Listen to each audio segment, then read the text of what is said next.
Good evening, everyone. Good Friday evening and Happy New Year to all of you. Glad to represent Huttons to share with you some of our insights of this very important, those don't niche but very important segment, all right, for which thankfully we are experiencing. So over the years, we have done actually what Huttons Lender Division has done is to analyze the landed market in detail, because landed market, we realize, is one segment which is like a big gray area, right? Data is not readily available, even in like newspaper reports, etc. They don't dwell too much into it, right? Maybe because of the size of the market, representing about 5%. So therefore, when we first started the division, one of the things we've done is to dwell really deep into basically all the data and then come up with analysis and insights that benefit, I think, not just our teammates, our fellow associates in Huttons, but also more importantly, the consumers. So we have, I think, quite a lot of consumers here today, more than 100. So I hope you all get the benefit. All right. So above here are some of the things that we've done every quarter. All right. Without fail, we'll dwell on that. So if you've not had this, you can always go to any of your Huttons, the consultant, or can come to them and then we can send to you. Right. So then since COVID, it has, of course, us more connected. Starting from 2019, I believe, the first one we did our first consumer webinar. Last year, we continued this, all right? So every year we've done once. This was last year, July, middle of the year. And today we are here to talk about the whole year. I don't know about you, we're very excited because the results just came in. Frankly, we will bring through the numbers and manage to get a very good and full comprehensive picture to share with all of you. All right. Before I begin, we would like just to disclaim that while all our numbers, by the way, our data is collected as at 4th of January, a few days ago. All right. So we are here to share, but we would like to also disclaim that we will not be responsible for any errors or omission or in the way the information is being used. All right. Just like any of our consumer webinars. Any questions so far? If not, I will proceed. Now, before we start, let's just do a quick poll, all right, among the more than 100 of you here. Just a simple question first. Can you share with us, where are you staying now? Are you staying in a landed property or are you not? So maybe let's start the first poll. Let's have 1 minute or so. If we're more than 80% who are staying non-landed, we will stop the webinar. I'm joking. Actually, I asked this because actually a lot, even from our clients, from our team as well, a lot actually now staying in condos. They are thinking of upgrading to their first landed property. So this is also relevant, right? Especially non-landed clients of ours, they are not familiar with what is happening in the landed market. This is the first foray into this big ticket item purchase. So I'm not surprised. Okay, right now we are looking at about 5 more seconds. Okay, so we are talking about 30-70, right? 30% are staying landed, 70% which are not. Okay, now second question, let's go to that. Very simple one, is just to help us to understand, are you more thinking of buying or selling? Right? Are you thinking more of buying or selling in the near future? Do let us know. As objective as we would like this, or I'm trying to make our sharing today to be, but if we see there's a certain pattern, there are more sellers or more buyers, we will try our best to tweak our presentation more towards your interest. Okay. Near future, somebody's asking, well, it could be 6 months, 1 year, doesn't matter, as long as it's in your thought now, right? You're thinking of upgrading in time to come. We have some very new so-called first-timers in the market. They are staying in condo now, they're thinking of upgrading in 3 to 5 years' time. I think it's always good to start early to understand the market as best you can, all right? Talking about the webinar, this is our first time.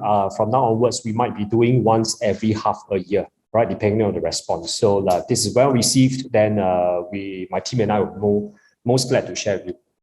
All right, 5 more seconds. So we have now, this is a lot more interesting now. So we have about a 40% maybe, so about 60% is thinking of buying a landed and 40% selling, right? 60 and 40. So pretty balanced, okay, pretty balanced. Like webinars, actually most of the and the respondents will be thinking more of buying. You're more concerned about that, right? Regardless of selling. Some of you might be both. Actually, one of the things you're thinking of selling first and then thinking of buying. Okay, so that's a good start. Let's take a look at what we're going to talk about.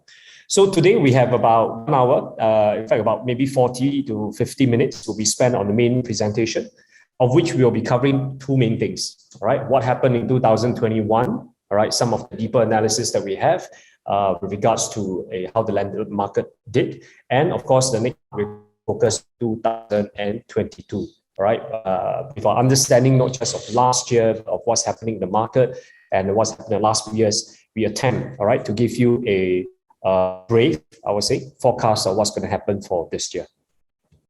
All right, so let's start. I hope everyone's ready. So let's first take a look at this chart. All right, we'll be looking at basically prices. There's a market in terms of value and volume, meaning price and as well as the transaction volume, because both are the most important indicators, right? That affects every one of us here. First one is on average transacted price. You can see here, this is the last 20 years. Okay, so in 2021, index is not shown here. This is based on 2021. We hit almost $1,005 per square feet. Right, almost $1,005 per square, 1492. Now, this is the highest record ever, beating even the last peak in 2018 as well as 2013. So if you're new to the market and you're still wondering whether you can get houses like 1,000, 1,001, I think this might be the first clue, right? Telling you that it's, I think, increasingly difficult, if not at all impossible, possible. Okay, while I share this, I want to share another index on price that is commonly shown in the market or shared in the media, which is this PPI, all right, Private Residential Price Index. This is the common one that's reflected in media. I think there's one flash data just reported recently. Now, this one is a bit different in terms of the way it's computed. They actually have a base, okay, a base year, and then they use index as like a proportion of it.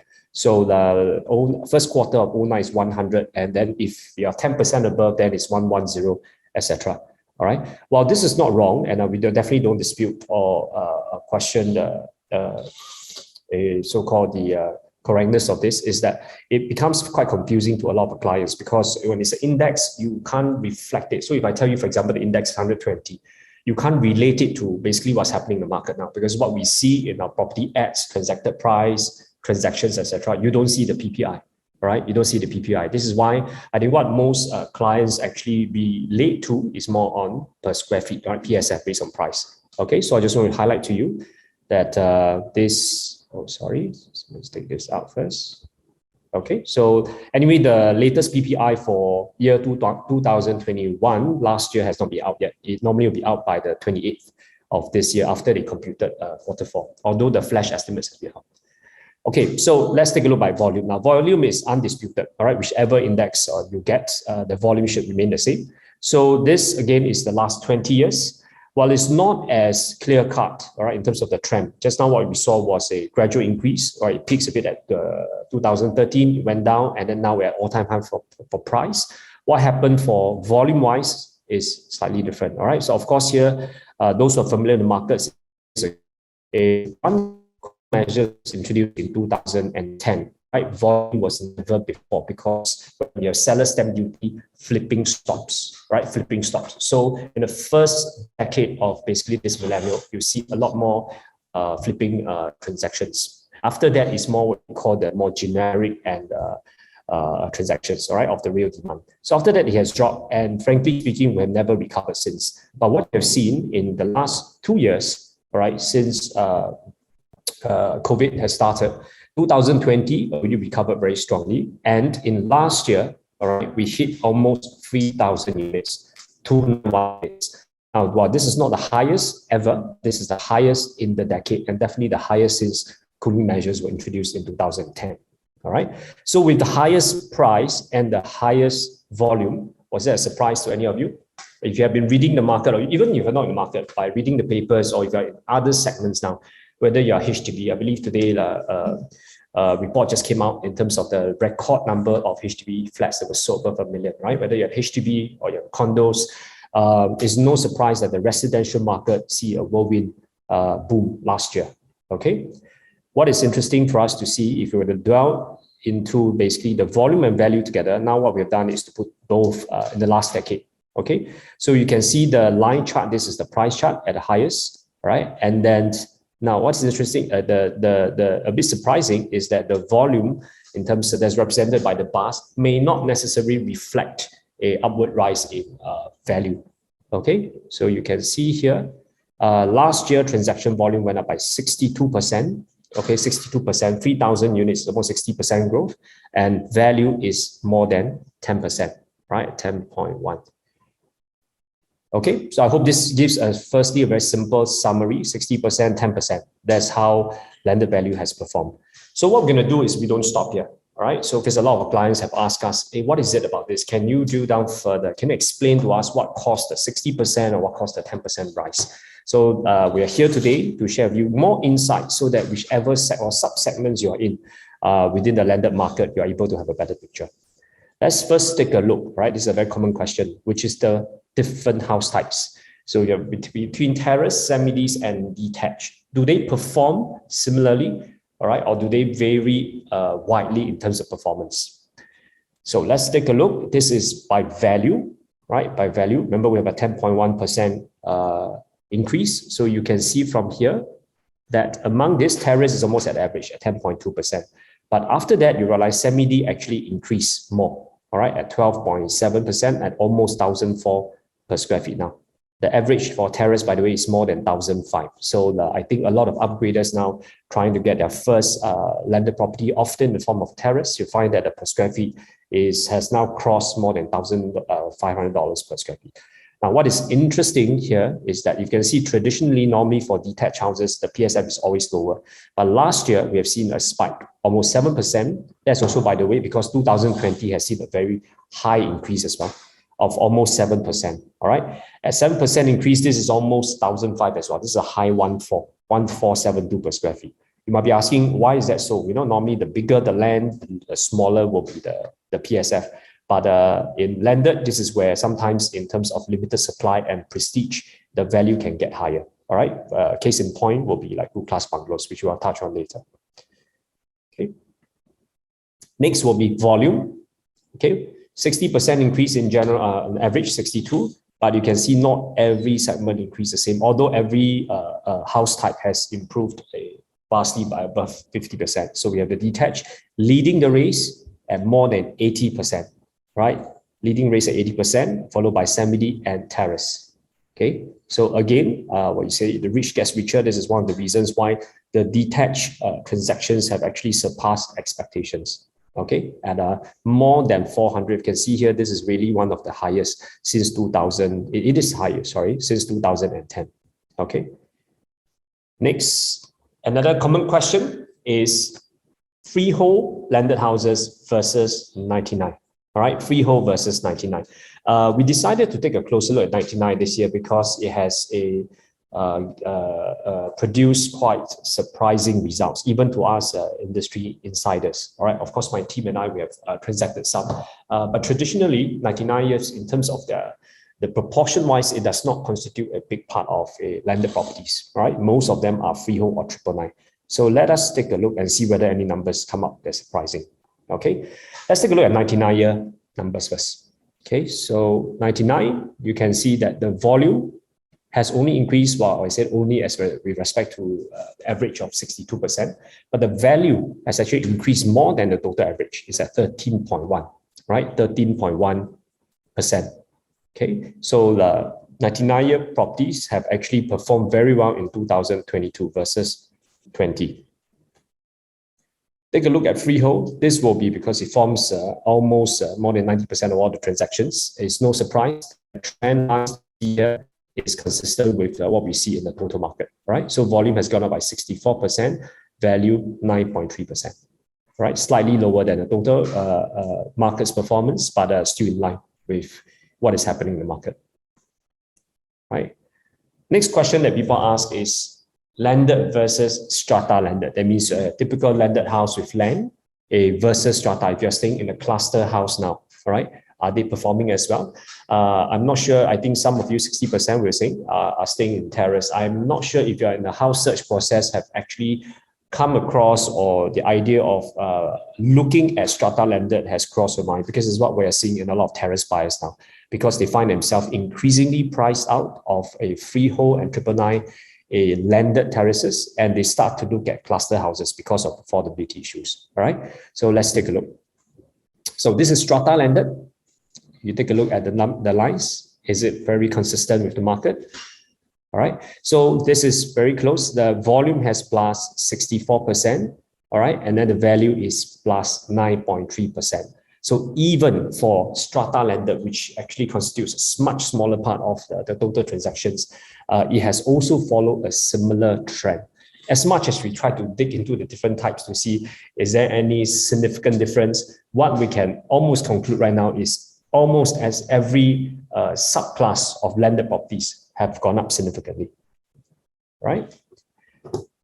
Now, the next is new versus resale. Now, why we compare this is because we have seen a very wide increase, stark increase, or the difference, right, between new landed house and resale in general. Just like for 99 and for strata, the new houses forms a very small percentage. They are a minority, all right, compared to the total transactions. But yet, does this segment actually have an impact versus the total resale market? Let's take a look. These are the new houses. If you are now looking for new houses, or if you have tried more buyers here, or if you have developer friends here, say hello. Oh, now there's 443, right? So some of the developers are pricing their properties higher and higher, and now maybe this will be a good constellation for them. You are not alone, all right? Because new houses, the average has crossed the 2,500 mark. Okay, now the value has gone up by 33%. Compare this to the total average, this is almost 3 times the increase. All right, new houses have gone up. The value, average price of new landed houses have gone up by 33%.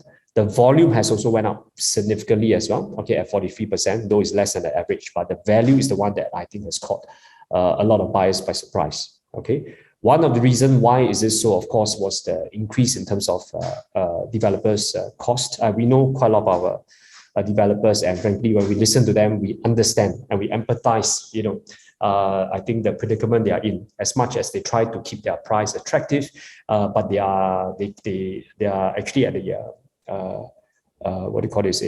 subject to the rising prices in terms of their materials and labor costs as well. So they have no choice, okay, to increase the price. So the 33% is one of the highest we've ever seen. Okay, you can see the spike in the last 10 years. All right, will this be the highest ever, or will next year start to decline? This will remain to be seen. Okay, so look at resale. Again, we're back to resale houses. This forms basically the bulk, therefore it's reflective of the total market's trend, okay, which is about 60% and 10% respectively. All right, so if you were to summarize everything, put everything together, this will be the one slide that you can remember and probably use this for the rest of the year or until the end of first quarter. Okay, so let's first take a look at value. So here what we're put in all the different types side by side, so it's easier for us to see. Let's take a look at value first, right? With a 10.1 average across all house types, landed house types in Singapore, you can see certain types actually stand out. Number one, semi-D, right? Semi-D. One reason for semi-D is that this is we call this the sandwich class of landed, meaning that you will have, if you are upgrading from a terrace, a semi-D will be your target group. At the same time, if you own a detached, they also are sought after by detached or even good class bungalow downsizers as well. So in the boom market like last year, you see semi-D increasing because of the stronger demand compared to the other two. The price increased by a lot more, right, at 12.7%.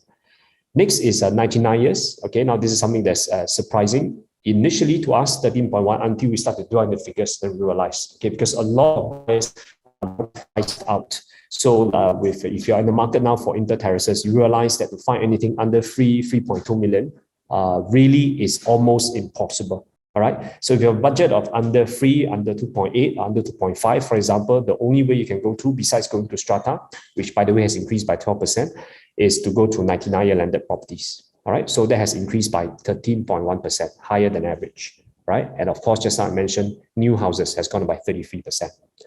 Let's now take a look at volume. Among the 60% increase in volume, transaction volume, which are the ones that has surpassed expectations or performed better? First, as you can see, is again semi-D and detached. I mentioned earlier.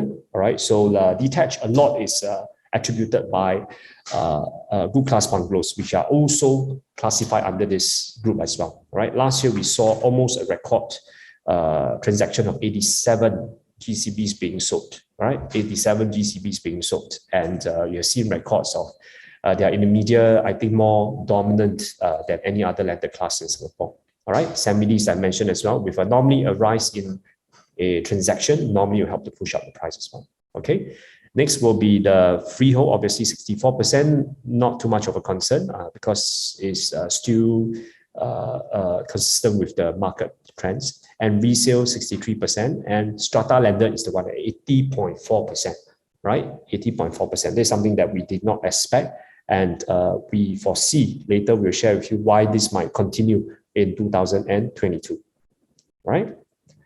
So hope this summary is useful. You can screenshot this if you want to. I believe it'll be very useful to you. Right. So now next, let's go to, besides, I think, the total market. Another way to look at it, because I think all of you have specific interest in certain districts or regions. All right. So let's share with you how we analyze the market once we start to split them up by geographical area. Okay, so here what you see here are organized, right, by us. Of course, geographically, you understand where it's northeast, east, etc. But we actually chose and focused on these 11 districts because they make up more than 80% of all the landed transactions in Singapore. Okay, so we have basically the stewards at northeast, right, which is 19, 20, 28. East side, which is 13, 14, 15, 16, 10, 11. Okay, and then the west side, which is 21 and 23. To make things easier for us to understand. That's how we always group our analysis. And obviously within the same region, you see a lot of inter or cross district transactions or movement as well. So if you are interested in something in 19, for example, most of our buyers will be then therefore be open to look at district 20 or 20 or 28. Okay, so likewise, when we sell houses, the same thing. We don't just pitch to propose the houses. We're looking at a specific area. For example, District 15. We also propose to them look at 14 or 16. That's how we explain to sellers. So if you're a buyer now, this is the next few slides might be interesting to you because you can see sometimes, even though we're in the same region, okay, like for example, east side, you and divided by perhaps just one line or one road, the fate or the performance of each can differ very, very vastly. All right, so let's take a closer look now. Okay, we are starting to see some questions coming, which is good. My teammates are all here trying to answer as many as we can. And towards the end, we have 15 minutes on Q&A. All right, so if you have some questions, feel free to ask. We'll answer them as much as we can. Because to be honest, our whole deck is almost 200 slides. So we only have an hour. So what we can do is just to selectively highlight some of the so-called key insights. Okay. Oops, sorry. Before we go there, maybe let's do another quick poll. Okay. Based on your understanding, let me go back to this. Okay. Which among these 11 districts, right, do you think perform the best, right? Although we didn't put value or volume, make a guess. 62%, 10.1% just now, right? So make a guess among all the districts or among these districts, which are already the bulk of all transactions, which do you think perform the best in Singapore? So I see numbers for 19 increasing. Okay, you may want to justify, and then District 10 also quite strong. I see SY raising hand. Sorry, we can't communicate SY. If you can type in your question inside. Either me or my teammates or my leaders here will help to answer. Okay, 5 more seconds. Just make a poll. This is quite interesting. So what we have here, the top 3, thankfully, which is quite close to how the market performs, is first one, 35% of you voted for District 19. Okay, 23%. I think, can we show the, let me see whether we can show the results for this. Second is 24% is District 10, and 23% voted District 15. Okay, what I can say here is you are not wrong in terms of transaction volume, okay, because these 3 are traditionally the top 3 landed districts in terms of transactions, in terms of turnover. All right, later when I show you the numbers, you will understand. Okay, but in terms of actually price, is that really the truth? Let's take a closer look and we can see. Okay, next. Okay, sorry.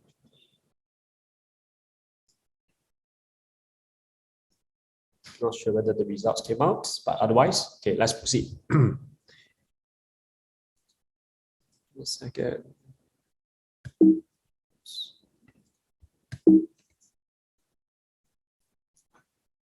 All right.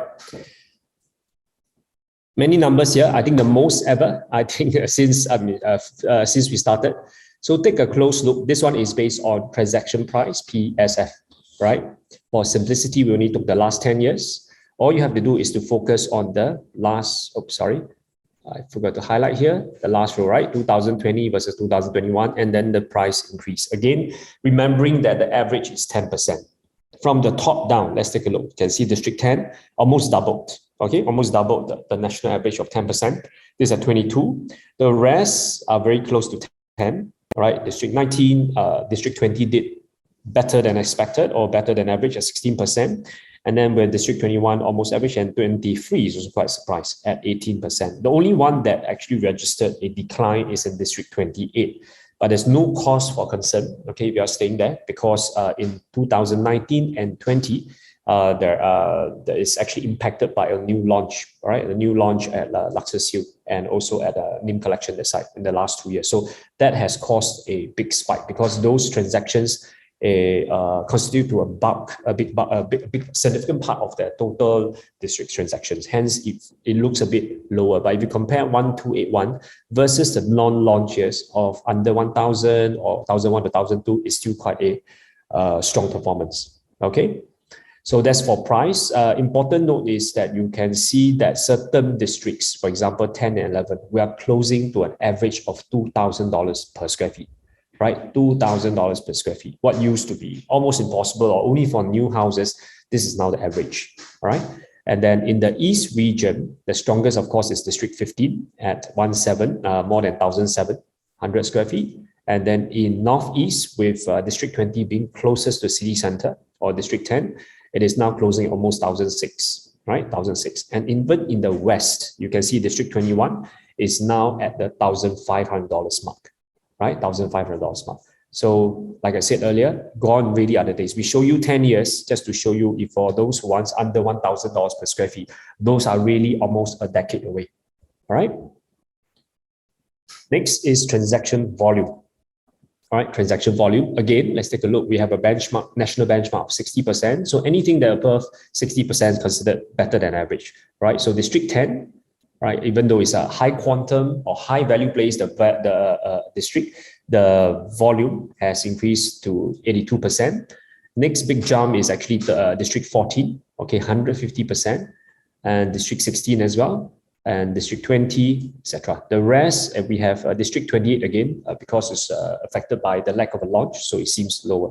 All right. So in volume-wise, you see a bigger so-called differentiation variance as compared to value. While every district almost increased by more than 50%, if not close to national average, for volume-wise, we show a slightly different performance, okay, across the different regions.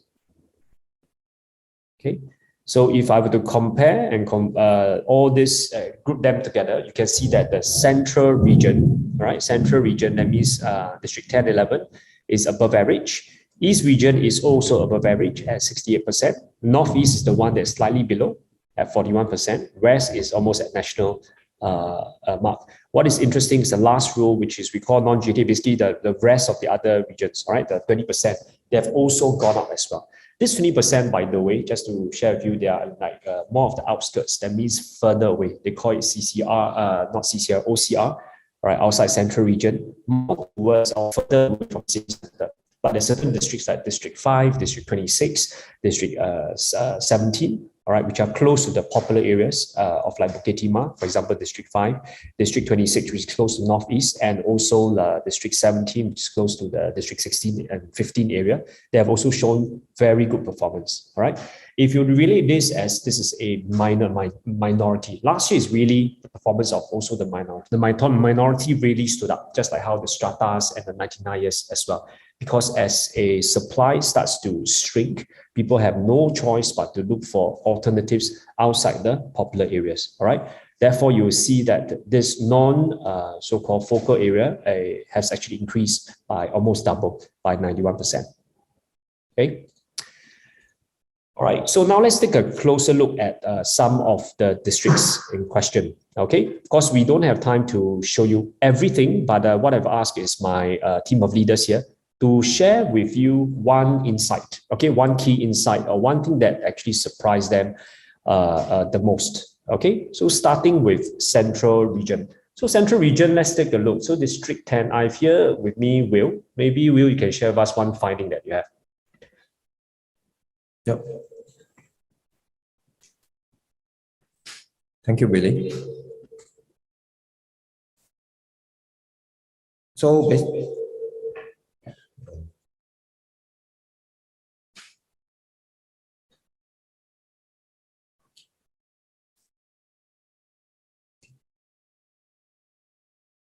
okay, so you can see there's a huge jump. Okay, basically we have actually segregated the whole District 10 into a couple of sectors, 5 different sectors, as you can see over here. But over here, we're going to just to show you what are the value or the volume most transacted is within the Bukit Timah itself, which is one of the most popular area in terms of school, in terms of location, in terms of convenience. Yep. So we see here is that 124%. Did you expect that? Let me just show the previous screen again. So Bukit Timah here. Of course, we always associate District 10 with Bukit Timah, right? So yes. But do you still expect that to actually rise by, more than double last year? No, it was quite surprisingly, in fact. Yep. So hence this value, this number of volume that transacted actually surprised me.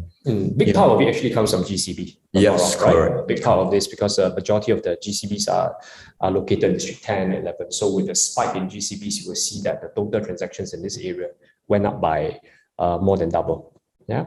Okay. So if you have more questions, by the way, you can feel free to direct it, put it in the Q&A and ask Will. So this is one of the many slides. Okay. Every district we have more than like 10 slides, but we're just going to highlight and see which are the ones that is the most interesting, okay, to us. So District 11, Will, again. Yeah. District 11, again, we will see something very interesting within the detached house type. So previously, you can see in the year of 2020, the price over about 10 mil, but again, due to limited supply and demand, a lot of upgraders who sold their landed house has decided to move towards the detached house within the Swiss Club area. Swiss Club is, let's take a map again. Swiss Club is here. Yeah. So because actually a lot of people confuse this part as District 10. Actually, this part, the northern side of the road is actually District 11. Right, Swiss Club occupies a big part, and then of course you've done, which is traditionally the bulk of the transactions. So, what do you think has happened that actually caused the price in Swiss Club to rise by almost 50%? Basically, it's the demand and of course the convenience. In fact, places like Oriole Crescent, all this thing has been always part of a Swiss Club, which start to accumulate quite a fair bit of interest. Hence, buyer have decided to zone there because the other thing is because of the land size and the affordability. If they can't get anything in Bukit Timah at the kind of price, they would rather go to somewhere which is convenient, which is also quite near to the MRT station. Yep. And Swiss Club also has some GCBs, right? Last year you see some Oriole Crescent or this stuff where some of the transactions, so that has put up the value. Correct. Significantly. Okay. So that's for District 11. Thank you, Will. So let's now take a look at West. Again, you have more questions on 10 and 11, you can direct to Will inside the chat and then we can see what we can answer. All right. So next is on West side. Okay, West I have Cindric here. Cindric is our expert in 21 and 23. Let's take a look at District 21. 21 looks very colorful. Maybe you want to explain to them. Yeah, well, 21 basically comprises of a few sectors. We have the Jalan Jurong Kecil and then the Toi separated by Jalan Jurong Kecil Road. We have, of course, the Upper Danien Hua area, and then, of course, the next cluster is Sunset. So pretty straightforward. The thing that really stood out for 21 is you look at the GCB transaction numbers. just in 2020, there were only 3. However, because last year, the volume of GCB, whole island-wide, countrywide, was about 87 units. So actually spill over. And when we talk about GCB, usually people look at central region. 10, 11. They may not naturally be yes. right? So this is really a huge surprise. That means I guess it's because of value for money. If you want more value for money GCB, you want a bigger plot, then yeah, some of them actually do not mind expanding their search area to D21. Yeah, I think the most recent GCB report on the papers is one in District 21, Yarwood. Right? Yes, correct. That's where the buyer bought for 3-year-old child. Yeah, so maybe next year we'll see more. Okay, interesting. We can see this spike. Yeah, like so what 14 units actually it makes up about 16% of the total. Yeah, more than 16% of GCB volume. So the GCB buyers out there, this is another area that we should not overlook. Neglect in 2022. Okay. How about District 23, Cedric? Okay, for District 23, the thing that stood out would be we talk about Choa Chu Kang. For Choa Chu Kang, let's have a look. Okay, so Choa Chu Kang wise, you look at a volume increase 100% versus the previous year. Okay, so so this is pretty straightforward because Choa Chu Kang is more affordable, that's for sure. And then one of the bulk of the contributing factor was Pavilion Park. So a lot of the highest number in the whole District 23 years, we see basically the most number of houses sold. Contributing it's built by developers, 3 stories, 5+1 rooms, right? And their moving condition, that's the most important one. So people, and some have lived, the new ones have correct. lived. So people who once they don't want to put in the hassle, too much effort to go into buying a house. A lot of them goes for those developer built ones and a fairly new type. So Pavilion Park was a huge contributing factor. I hope there are Pavilion Park owners here. They'll be very happy. Always in demand. We are helping you to increase the value of your property. But that's just one of the areas. But thank you, Sindri, for sharing. Again, there's a lot more insight into 21, 23. So let's now go quickly into Northeast. Okay, Northeast area. I'm going to take over for 19 because I myself stay in District 19. 19, for those who are familiar, this is the largest in terms of quantity of houses, okay, more than 10,000, and of course the volume naturally becomes the highest. What is interesting this year, all right, or last year, pardon me, is you can take a look. This is another analysis that we do, right, which is on price range by million. Okay, so without me highlighting, I'm not sure whether you can see. Can you see on the right side, right, in terms of the growth? You will see that the highest growth, okay, all triple-digit growth in terms of volume of transactions are above 5 million, right? From 5 to 40, even 50 million. These are all triple-digit growth, right? Triple-digit growth. So this shows actually the increased appetite for actually houses, even in what we call District 19, Serangoon Gardens and Kovan area, for example, not your typical near city center, but you'll be surprised to know that the volume, the value of the transactions there, people are getting used to paying above 5, above 6, above 7 million for houses there. Okay, so that's just one of the many findings that we have for District 19. Next I have is Sean, because near to District 19 is 20. He happens to say District 20 as well. Right, Sean? Thanks, Willie. Yeah, District 20 actually has performed rather well for the entire 2020. Notably, you see the increase in the percentage for the number of transactions. And interestingly enough, the bulk of it all forms mostly in the terraces. By jumping to such a significant number, in fact, actually can show that the transformation that is happening within District 20, firstly being the Thomson East Coast Line, is one of the many pull factors actually luring a lot of first-time buyers or even for young parents to actually relocate somewhere closer to popular schools like, such as Catholic High, Aitong, even St. Nicholas. So in fact, the bulk of the increase in the transaction volume occurs at this area at the Thomson Garden, Thomson Park, which is the closest to Catholic High area, which is just opposite Thomson Plaza area, where also the new MRT has opened up. So again, interestingly, this has surprised us because for such a small area within the entire larger District 20, Thomson Garden has literally tripled in terms of the volume of transacted terraces. Looking at the numbers, 147 is more than the total transactions last year. Yes. Right? Last year was 100 for the whole district, and this year terrace alone had almost 150. Right? Quite impressive. Okay. How about District 28? Okay, so District 28, again, this is a very interesting area. The results actually, especially for some of the terraces, are actually quite skewed for the past few years based on actually the launches at Luxus Hills. But what's interesting to note that despite the numbers being negative, year on year, discounting for the launches in Luxus Hills and Nim Audios, actually terraces are still performing rather well.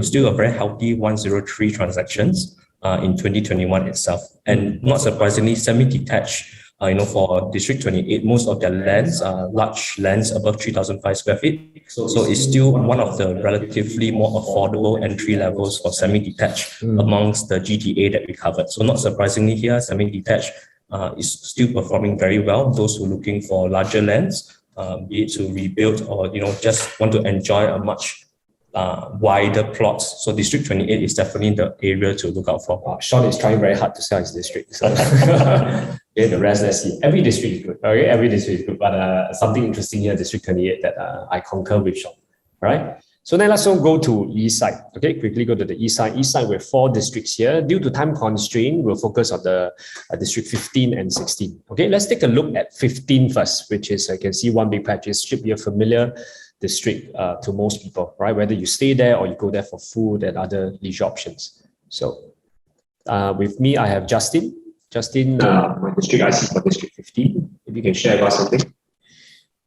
Hi, thank you, Willie. Hi, everyone. Happy New Year. Yeah, District 15 has been a very popular district because, like what Willie said, because of food and also with the upcoming Thomson line, it actually draw a lot of demands.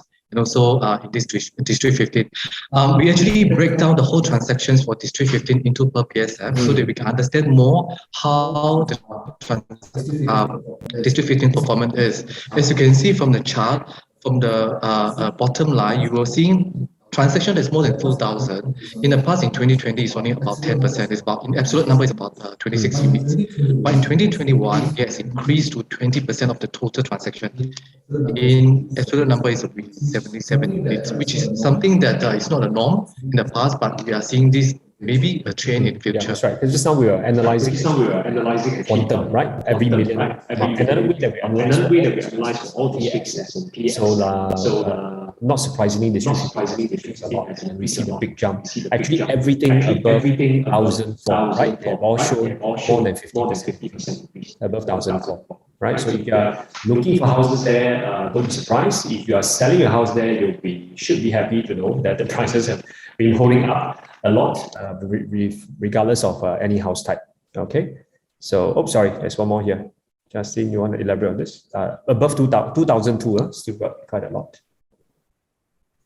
Yeah, above 2002, that is actually the biggest increase. Yes. Actually, we are looking at above 2,000 because anything above 2004, especially if we jump further in, is more towards the conserved building terraces at Chucha. But we are looking even more other houses are looking at above 2004 now. We used to think 2,000 is just a Bukit Timah price, and then 1-2 years ago, I think we sold our first indoor terrace at 2,005, remember, and it was like, well, we're so scared for the buyer that maybe he has overpaid, and now that same house is worth 4.5, almost close to 3,000. So thankfully, that was just the start of the trend, and this has continued for the last 2 years. Thank you, Justin. Let's now go close to District 15, which is District 16. And I'm Michael here, District IC for District 16. Thank you, Willie. For District 16, for house type, what you see down here is, so D16. Thanks, Willie. Yeah. For District 16, for house type, you can see down here that detached house actually has the most increase. It's go up to 16.2%. PSF wise is below 1,000 to 1,001. What has contributed to this is actually that some of these detached houses are new houses. That's why you find that the PSF actually has gone up to 1,150. Apart from that, the semi-D is also doing well. It's also gone up 8%. But the best performance here in terms of PSF is 1,003, which is the terrace houses. Interestingly, if you look at the overall 2021, we have got 1,002 PSF. Now, this by far is the highest in the history of District 16. You haven't got that 1,002 before. So from 1,001 to 1,002, and that's significant. And a point to note that if you compare with all the other districts that we have, District 16 is the lowest PSF. So if you want to buy property, come to District 16.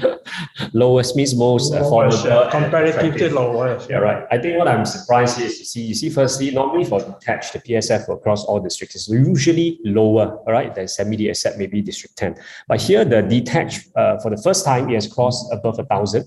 Firstly, and it is actually higher than a semi-detached. Yeah, so maybe Michael's not that because they are low. Maybe there are a lot of rich people there buying bungalow houses only. Okay, so okay, thanks for sharing. So with this, I think what we've given is really just a sneak peek. Okay, a sneak peek at the various district performances. Like I said, we don't have enough time, but if you want to know more, feel free to go to the Huttons consultant who invited you, and then we can always sit down and discuss further. All right, especially if you have a specific vested interest in any district.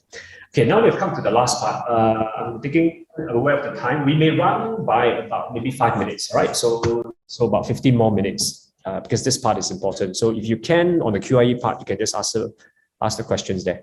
So with all this in mind, how do we think, all right, my team and I feel is the outlook for 2022? Let's take a look at this last year, okay?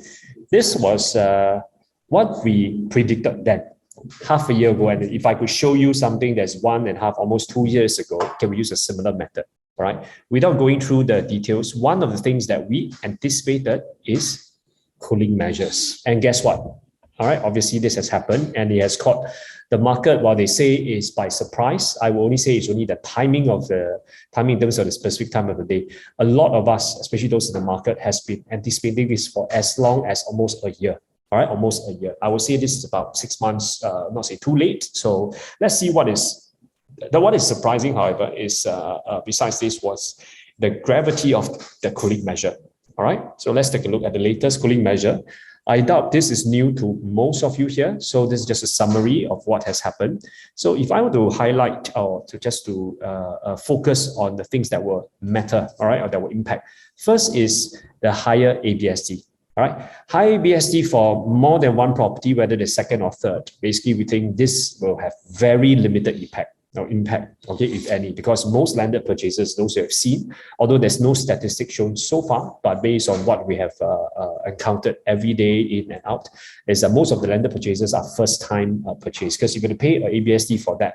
The amount, even in the old previous rate of 12%, is very, very significant, right? Let's say you buy a $5 million property, 12% is already 600,000. So can you imagine if it's now 70%? All right. So we don't think this will affect or will have a lot of impact on the current bias or the momentum.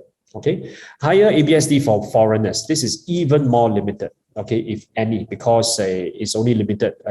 Landed purchases are only limited to Singapore citizens, except for Sentosa Cove, which interestingly just had a report out recently saying a record number of Sentosa Cove houses sold. I think if there's any segment or any geographical area that will be affected, it could be this, right, this year, because the bulk of Sentosa Cove buyers are actually foreigners. Okay, the next component of the cooling measure is the TDSR, right, from 60% to 55%. All right, what do you think will be the impact? Oh, by the way, before I go there, there's a third one. Before I go to that, is the thing for LTV for HDB. We're not going to talk about that because it's not relevant, as it only affects HDB buyers. All right. Now, our first thought when it comes to, okay, it's just 60 to 55, just 5% increase, right? So our first initial thought was it should not affect a lot because a lot of our buyers actually do not get the full loan, right? They do not need the full loan. From what we understand from a lot of the transactions we have, actually most of our clients don't even need the basically 75%, or in terms of their financial calculations, a lot actually comes from cash, or they have sufficient reserves, or they are downsizers and basically paying off with little of affect so much until, okay, we start speaking to our clients and realize there's a big group of upgraders. I think we did a poll just now, 60% of you first time buying landed. So you will be looking at your TDSR and basically stretching your loan. So let's take a look what is the impact, okay, of this 5%. So we call this the borderline first-time buyers, all right? The borderline first-time buyers. Just to give you an understanding on how this may affect. If you are one of this, and I'm sure you have done your calculation, if not, please go to any of your consultant, all right? Do a quick calculation, right?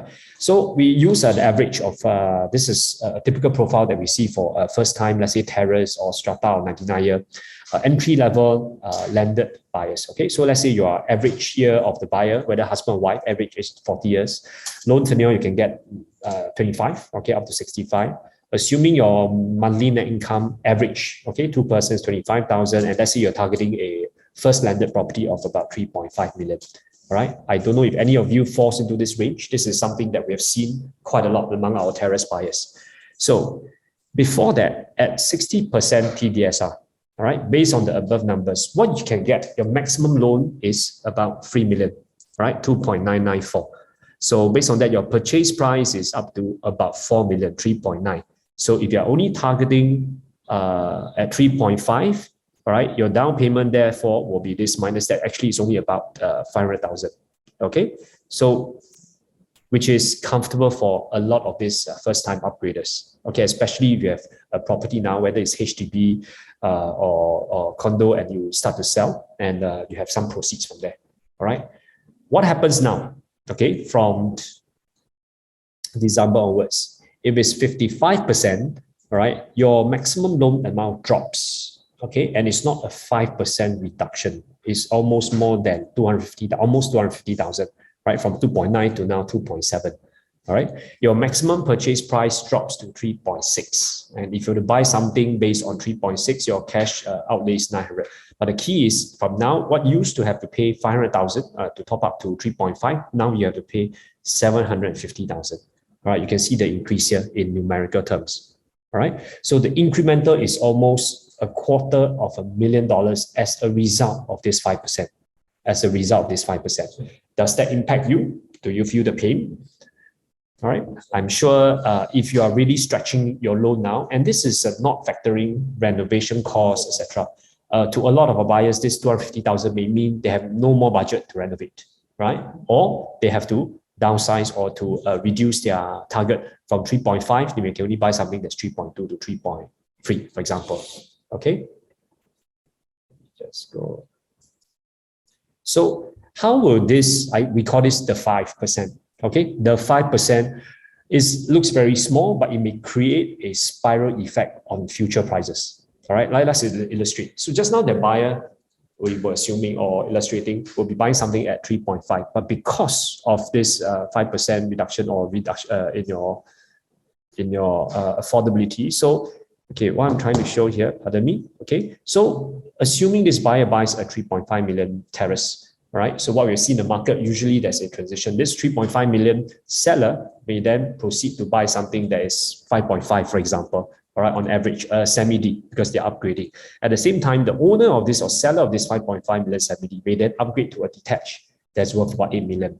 All right, these are all interrelated. We have to understand within the land market or within the residential market, even though they're different asset class, they are quite interrelated. Because let me just illustrate to you, if the budget for the first buyer starts to drop by almost $250,000. All right, so let's say this person can now only afford 3.25. I'm not saying the 3.5 million seller must sell at 3.25, but I'm saying generally, if this is the downward effect and 3.5 million house cannot find a seller at that price in time to come, there will be a downward pressure on price. And this downward pressure on price may start from inter-terrace, but can you imagine the cascading effect? What happens is the seller of this inter-terrace can no longer afford 5.5, all right, a 5.5 million house. May then start to reduce the budget, right, for the next house to, let's say, all these are, by the way, for illustration purpose, 5 million to make this easier to understand, okay? And the same seller for this semi-D, for example, no longer has a 8 million budget, pardon me, this should be 7 million, yeah? So from 8 million, this will become 7 million, right? Things will become, will reduce. So the spiral effect of this is that it will generally be a down pressure, even though it only affects one asset class, right? One asset class. Of course, an indirect effect will always take a longer time to surface and to come to fruition. Okay, so coming back to this, and let's understand the various factors that we discussed the last time. We revisit them again because a lot of these factors are still the fundamental factors that affects firstly the demand, next will be the supply, and eventually the price, all right, of the average price of a landed property in the market. So with new cooling measures, all right, we expect this to definitely have a downward pressure on demand, all right? When that happens, before that, sorry, pardon me, right, on demand. But what is something that we foresee as well is that there will be a corresponding increase in supply. The 40% of, was it 40% or 30% of sellers here, if you're thinking of selling a house, all right? I'm sure you understand the Singapore market is very sentiments that past cooling measures have shown the aftermath of that, of all the various measures will cause a downward pressure in terms of transaction volume. All right. So for sellers who are still thinking that, let's say, prices may continue to go up, some of them, or generally most of them, some they may start to become more realistic, or some sellers who are sitting on the fence now thinking that a price will continue to go by 10% because last year increased by 10%. Some of them may start to enter the market and say, let me put up my house for sale since it's not going to increase by another 10% this year, right? The supply may go up. We also have some clients now or sellers. We've seen a lot of sellers who are undecided. They are the 50-50 seller. Let's see how the market goes before I decide whether to sell. So with this cooling measure, it is a clear indication to them not to sit anymore, right? Whether price goes down, then it's better to sell now, or the fact that price may not go up as much or as fast as before, it's better to sell now rather than to wait a lot longer to get the desired price. All right. So with this increase in supply and the downward demand, we expect that the price will have a downward pressure. Okay. Next, let's take a look at the easing of the post-COVID pent-up demand, which we have mentioned since 1 year ago. All right, so we have expected this pent-up demand. It has caught us by surprise, like I mentioned. The volume was at extremely high level because everyone was looking for more space, all right, across all residential property type. Is this something that will continue, and is it sustainable? Without even waiting for the whole year results to be released, we already felt that. Okay, we felt the chill in the fourth quarter of this year. Okay, just now what you're seeing is basically the annual volume over the years. But if we start to break the volume down by quarter, you can see that the fourth quarter of last year, the volume has dropped by 30% from quarter 3.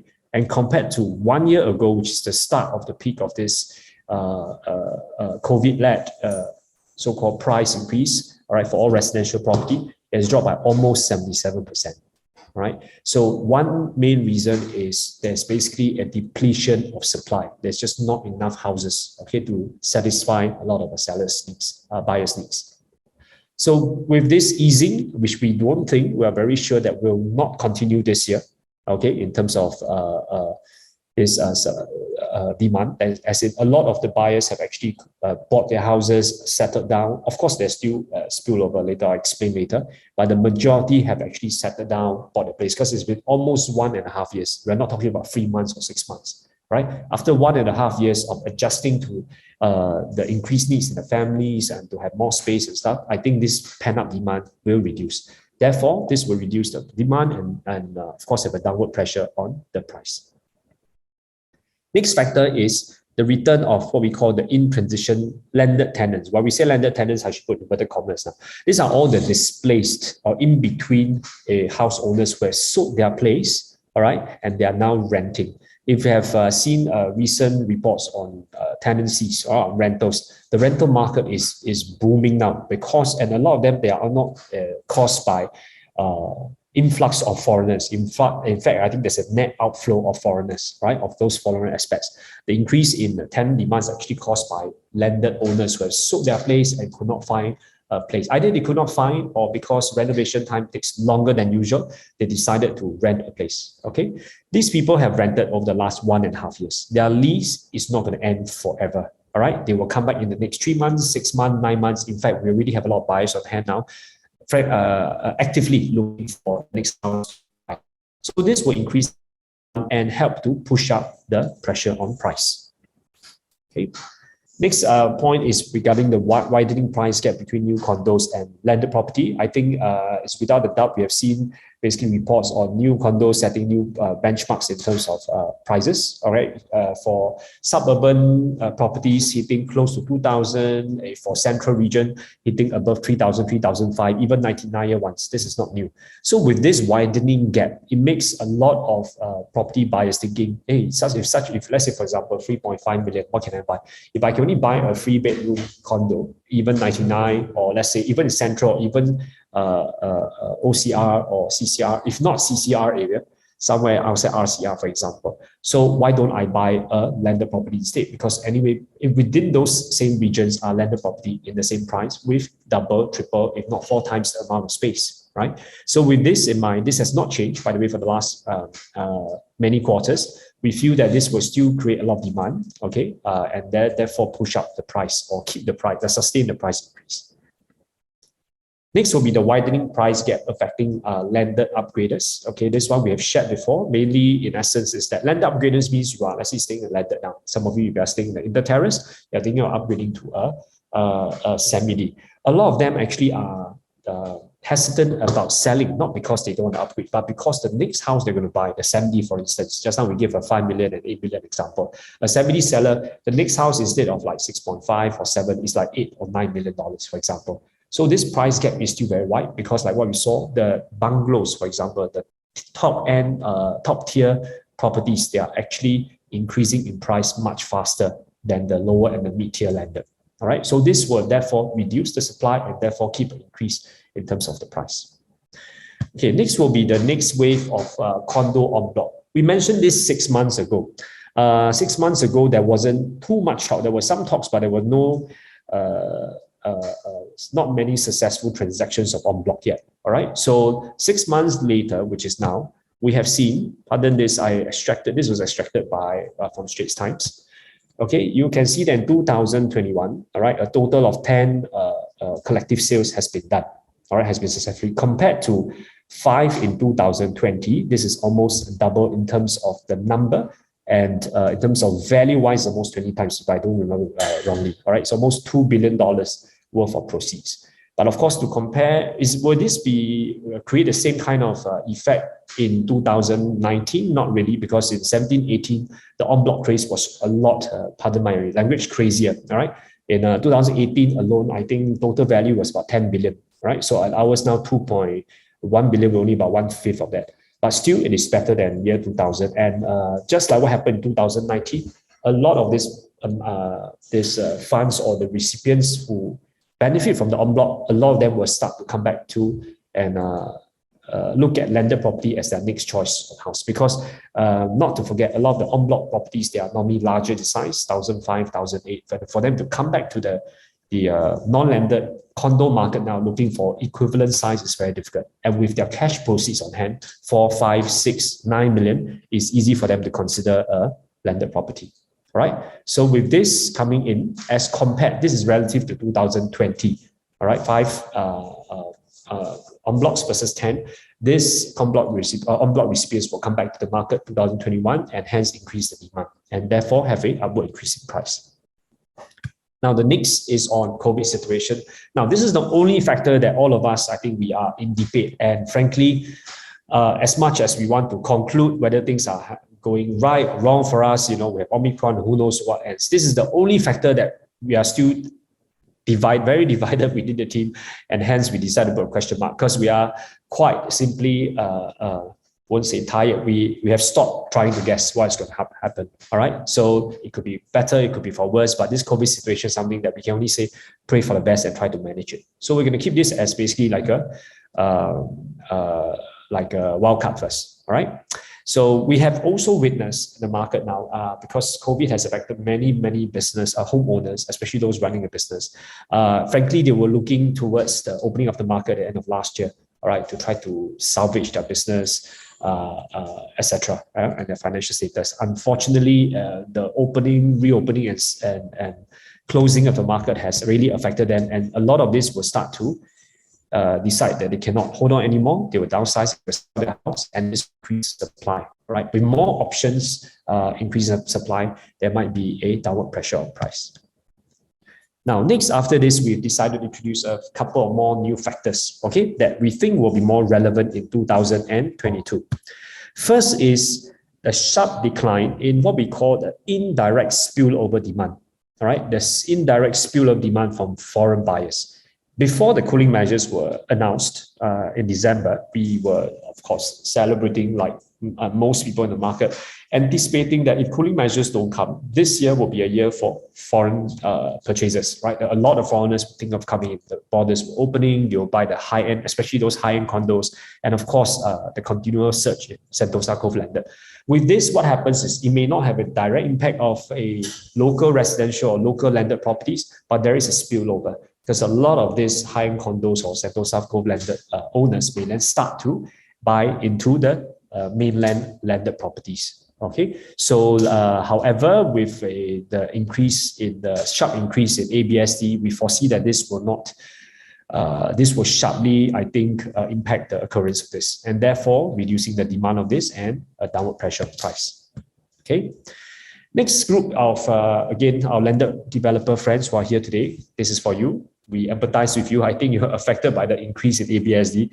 I think this will reduce the demand for future projects, meaning you'll be more cautious, right? Because from 25 now to 35%, I think most landed developers, these are just landed. Of course, we have the condo ones to take to look about as well. But they'll be more careful, I think, towards bidding for the next property or buying the next land or to replenish their land bank. And at the same time, those who are a bit more unfortunate, you have not managed to sell, you may price your property or current one more attractively in order to clear your current stocks. All right, so this will reduce the demand and therefore reduce the price. Okay, when I say demand, it's basically demand for older houses to rebuild. Okay, so this will have impact for that as well. Okay. Last but not least is the uncertainty. This is, to be honest, one of a big question mark as well, because every week we see different things, especially at the end of the year and the start of the year. I think a lot of experts, analysts, they are quite divided about how the global economy in 2022 will turn out. All right. In summary, we think it's still very uncertain. There's a report that we can share with you here. So hold on. Okay.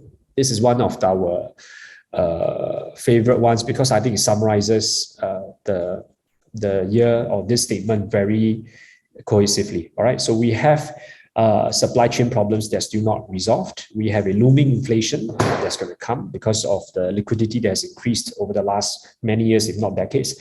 And also, for the first time, the financial market is not as positive or not as rosy or straightforward as what happened in the last 2 years. Okay, so all this may have a downward, with all this uncertainty, may cause certain lender upgraders or buyers to hesitate about putting in, making the decisions to enter the market, especially with such a high, if not the highest price ticket purchase of their lives. Okay, so with this, the same thing is what will be the eventual, because all this you can see there are different impacts on the price. Some are down, some are up. Right? This is by no means firstly measured based on the number of arrows that you see. It's more about, I think, the impact. Firstly, for example, if the new cooling measures has a much bigger pressure in terms of downward price, it itself, okay, plus let's say easing up the demand, like I mentioned, the drop in the volume, it itself, or these two factors itself may cause a drop, right, in the price. Although there are still a lot of other positive factors. So the main question, like we said, this is where we not prefer to be cautious, but prefer to be realistic about it. How the price is going to go in the next 1 year from now is really the magnitude of these 10 key forces. All right. Although later we will share with you that we are still more on the positive side because why? We still see a lot of displays, so-called buyers who are still, the demand is still strong. We've started the year with a lot of viewing inquiries. There's still a lot of people looking for houses, and we have listings where for every listings we have 10 to 20 calls, for instance. Okay, so in conclusion, the fundamentals supporting the long-term demand and capital appreciation, all right, of landed properties, such as limited supply, such as a growing population, all right, such as the need for space, okay, especially when this work from home culture and stuff is going to continue, right? These are still strong. And with the government tapering, what is tapering? The government is not here to reverse the capital appreciation. They are here to control this so that our housing debt so-called servicing ratio, etc. All these are kept in check, all right, with the fundamentals of the of the economy. So with the fundamentals staying strong, this will have a still upward pressure on the price, all right. However, what we've seen is that all the things that happened in the last 1.5 years, okay, will taper, will definitely taper. For instance, the transaction volume will not be as high compared to last year, all right? And this will therefore have a result in a slower price growth, right?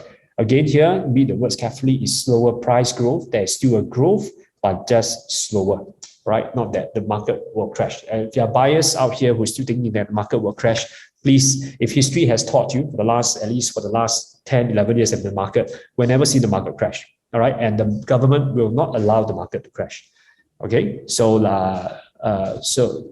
so to summarize this, our volume forecast, I think in the past two webinars, we have actually verbalized, I think, a lot of our forecasts, but a lot of people have asked, can you just put it down, pen it down in words? Of course, it's just a forecast. We're not holding you responsible. So let's boldly, okay, a forecast that we believe that the volume this year will drop to about 2,000 houses, right, for this year versus 3,000 last year. Around this, maybe high 1,000 into 2,000. This is a decline of about 30 to 40%. Okay. For price-wise, we still believe, based on the reasons mentioned earlier, that price will continue to grow, but it will not grow at the pace that we saw last year of about 10%. All right. Depending on how all the other factors play out, we believe like a 1 to 3% modest growth is still very possible. All right, for the next year. So after this, you realize, I think this is, of course, on a macro perspective. The more we understand and analyze, you realize different segments of the market will behave and perform differently. So here we think the following few segments will have quite an interesting picture. Let me just press this. Now, first, with TDSR, okay, due to the change in due to the latest the cooling measures affecting mainly the first-time upgraders, we feel that inter-terraces are going to be the most negatively affected. All right, while lower quantum cluster house at 99-year houses, which has a much bigger price gap with, let's say, the freehold. But when I mentioned inter-terraces are the freehold and 999 ones, right? But because of the relative affordability of cluster houses and 99-year houses, the lower quantum ones, yeah. So what I'm saying is mainly more of those perhaps under 2.5 million, which will be the target of most upgraders. They may benefit, all right, from the cooling measures. New and renovated houses will continue to be demand, all right, because of the cost of renovation, the timing that's needed. We have seen this for the last 1.5 years. We foresee this will continue, all right, unless the supply chain issues are resolved, all right. However, if a supply material costs, okay, they ease, that means the supply chain issues start to ease in the later half of the year, some of the older resale houses will become more popular again, because this also together with the fact that, like we mentioned, a lot of the developers may find it more financially risky to enter the redevelopment new house market. Okay, and as usual, inter-region and inter-district performances. Sorry, inter-region district and inter-region performances will start to widen. Okay, unlike in 2021, the cable, unlike in 2021, where we see a so-called the same trend of increase throughout. So what will happen is 2022, you start to see the pre-COVID years where different districts, different house types, different tenures and all this will start to show their respective strengths and weaknesses. Okay. And last but not least, okay, we always say that if you are looking for landed house now, like what some of our most if not all our clients, if you're buying a home, okay, please treat your landed home this year. I'm sure you are treating it as a home rather than a financial commodity. So while as much as you try to understand, I think the market, this should your priority should still be about meeting your family's needs, okay, rather than the short-term fluctuations in the market.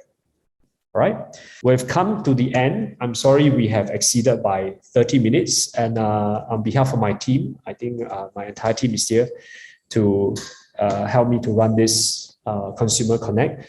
We're going to put this, if you're in our Facebook, do us a favor. Let me see if I have a slide on that, right? Just go to Facebook, leave some comments there if you can, all right? If you can't find us on Facebook, go to our Huttons, go to Facebook, find Huttons Landed Division. This is, I think, one of the most recent posts. You can put your question there, or you can say your feedback from there. We can contact some of you as well, all right? But main thing, go to the Huttons consultant, Huttons agent who invited you. Thank you, everyone, and the weekend is coming, so don't be too stressed or unhappy about the results that we share. All right, so enjoy the beginning of the year. Chinese New Year is coming as well, and we look forward to seeing you in our next Consumer Connect seminar. Right, thank you.